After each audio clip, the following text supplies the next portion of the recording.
sambil kita mulai aja ya teman-teman. Nanti yang nggak hadir nanti bisa streaming di YouTube.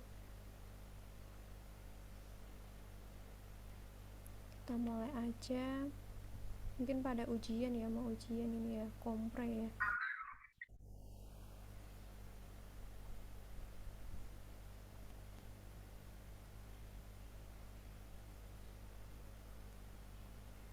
Kita mulai materi kita pada siang hari ini, yaitu farmakokinetik dan dispensing.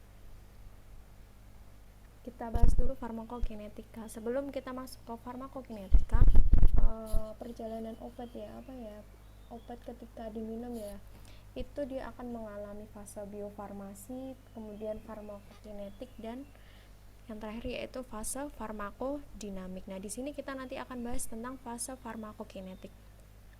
Fase biofarmasi itu apa? Fase biofarmasi itu ketika tablet pecah menjadi granul atau suspensi pecah menjadi partikel-partikel yang kecil. Itu yang dinamakan fase biofarmasi. Ketika sudah pada fase biofarmasi, kemudian ada fase selanjutnya yaitu fase farmakokinetik. Fase farmakokinetik itu tentang apa? Tentang absorpsi, distribusi, metabolisme, dan ekskresi. Kemudian selanjutnya setelah ada fase farmakokinetik, selanjutnya yaitu fase farmakodinamik. Farmakodinamik itu efek terapinya, bagaimana untuk efek terapinya. Bedanya fase farmakokinetik dan farmakodinamik, yaitu kalau farmakokinetik itu pengaruh atau respon tubuh terhadap obat. Kalau farmakodinamik itu respon obat terhadap tubuh, kebalikannya. Kalau kinetik respon tubuh kita terhadap obat, tetapi kalau farmakodinamik respon obat terhadap tubuh, berefek tidak, efek terapinya bagaimana, itu farmakodinamik. Nah, nih kita bahas farmakokinetik. Farmakokinetik itu apa? Ilmu yang mempelajari proses absorpsi, distribusi, metabolisme, dan ekskresi obat yang dihitung secara kuantitatif. Nah, nih, farmakokinetik itu juga didefinisikan sebagai ilmu yang mempelajari apa yang dilakukan oleh tubuh terhadap obat. Nah, pengaruh tubuh terhadap obat itu kata kunci dari farmakokinetik. Kalau farmakodinamik, pengaruh obat terhadap tubuh.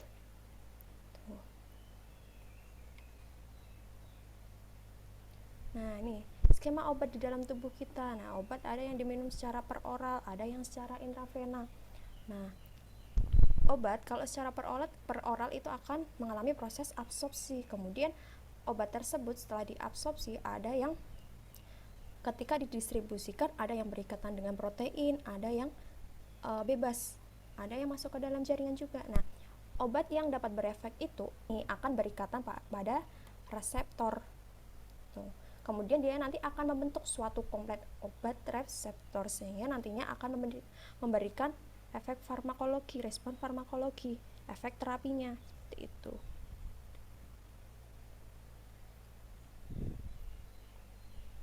Nah, nih, ini merupakan parameter dalam farmakokinetik sebelumnya.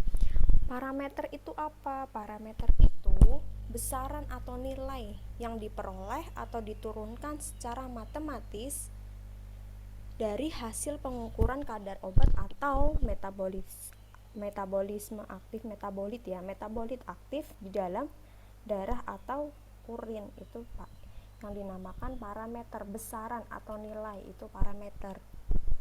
Nah, di parameter farmakokinetik ini dikenal dengan ada istilah minimum toxic concentration.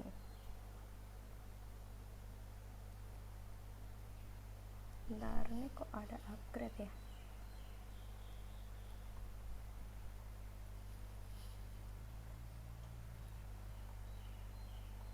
Bentar.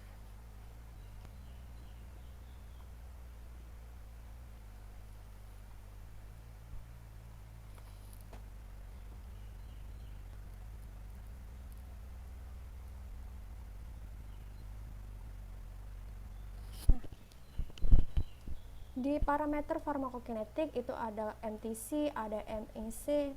Nah, biasanya ada grafik seperti ini. Ini batasan MTC, minimum toxic. MTC, dan di sini nanti ada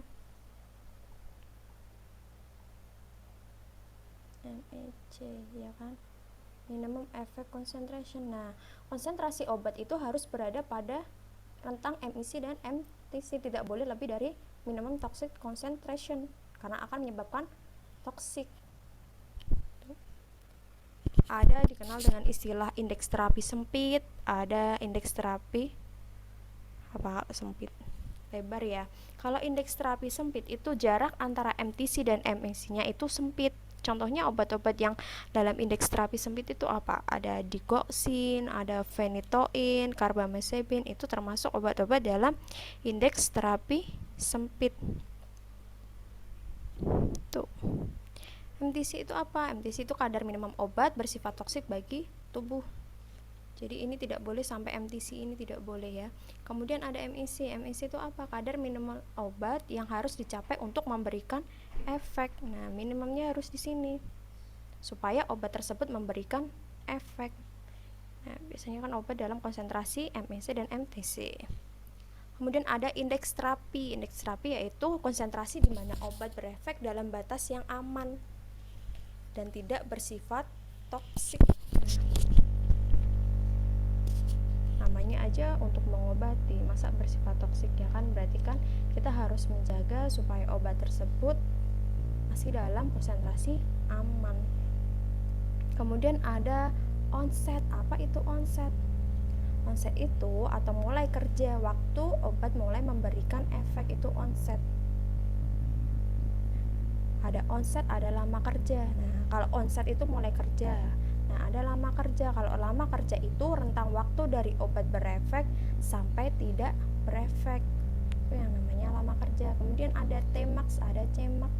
Ini apa? Kalau Tmax itu waktu di mana kadar obat di dalam plasma sampai pada puncaknya. Hubungannya dengan nanti Cmax, kadar maksimum obat sampai di dalam plasma. Obat di dalam plasma berapa kadar maksimumnya yang dicapai. Nanti kita belajar untuk hitung-hitungannya di parameter farmakokinetik. Ini ada ini. Kemudian ada area under curve atau AUC. Ini yaitu jumlah obat yang berada di dalam plasma, itu yang namanya AUC. Persatuan waktu kalau AUC itu. Kadar atau jumlah obat yang berada di sirkulasi sistemik persatuan waktu. Nah, nih parameter farmakokinetik, ada parameter primer, ada parameter sekunder, dan ada ya, parameter turunan.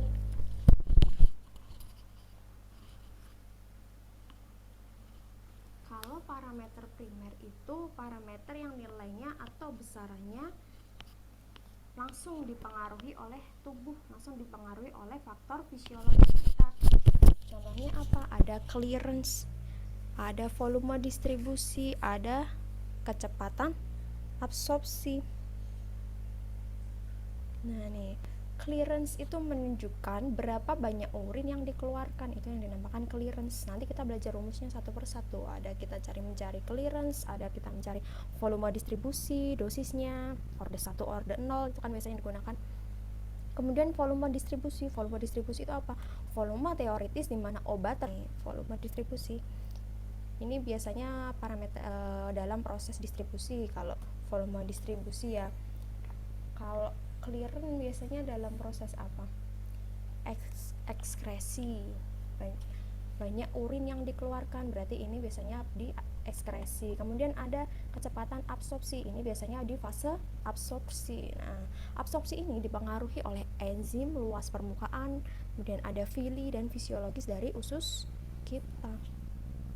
Kemudian ada parameter sekunder. Parameter sekunder itu apa? Parameter sekunder itu parameter yang nilainya atau besarannya ini dipengaruhi oleh parameter primer. Contohnya tuh ada waktu paruh. Waktu paruh itu dapat dipengaruhi oleh clearance. Ketika ada gangguan ginjal, itu nanti tes tengahnya itu jadi panjang atau lebih lama. Contohnya seperti itu. Jadi tes tengah ini dapat dipengaruhi oleh clearance kan ketika ada gangguan ginjal, urin kan hubungannya dengan ginjal ekskresinya. Nah, ketika ada gangguan ginjal, maka T setengahnya itu nanti jadi T setengah ini apa? T setengah ini waktu yang dibutuhkan untuk mencapai konsentrasi obat 50% dalam plasma darah.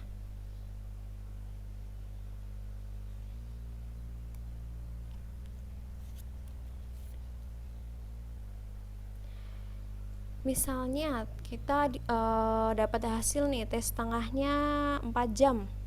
Berarti obat mencapai konsentrasi 50% itu dalam waktu 4 jam. Kalau misalkan kita dapat nih ya hasil T setengahnya 4 jam, berarti obat mencapai konsentrasi 50% dalam plasma darah itu dalam waktu 4 jam. Berarti kalau 8 jam tinggal berapa persen? Kalau 4 jam aja 50%, kalau 8 jam berarti separuhnya dong, 25%. Nah, kalau 16 jam ya separuhnya 25%, berarti berapa itu? 12,5%. Seperti itu. Kemudian ini ada tetapan kecepatan ekskresi, ini juga dipengaruhi oleh ginjal. Kemudian ada parameter turunan. Parameter turunan itu apa? Nah, parameter turunan ini dipengaruhi oleh parameter primer dan dipengaruhi oleh parameter sekunder. Kalau parameter sekunder tadi dipengaruhi oleh parameter primer. Parameter primer ini yang termasuk parameter primer ada clearance, VD, ada KA gitu. Jadi kalau parameter primer itu langsung dipengaruhinya oleh faktor fisiologis tubuh kita.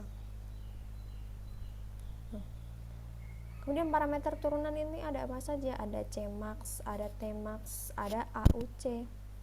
Tuh. Tadi sudah ya jelaskan AUC itu apa, Cmax itu apa ya. Cmax itu konsentrasi maksimum obat di dalam plasma darah kita. Tmax itu waktu untuk mencapai konsentrasi maksimumnya. Sampai di sini ada yang mau ditanyakan dulu nggak teman-teman? Ini sepertinya zoomnya mau habis nih. Haruskah di-upgrade dulu?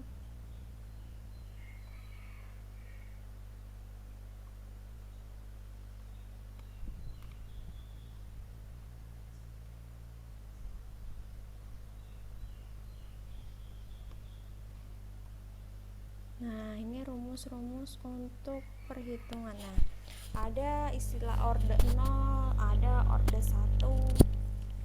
Bedanya apa? Kalau orde 0 itu lajunya itu tidak dipengaruhi oleh konsentrasi. Jadi jumlah obat yang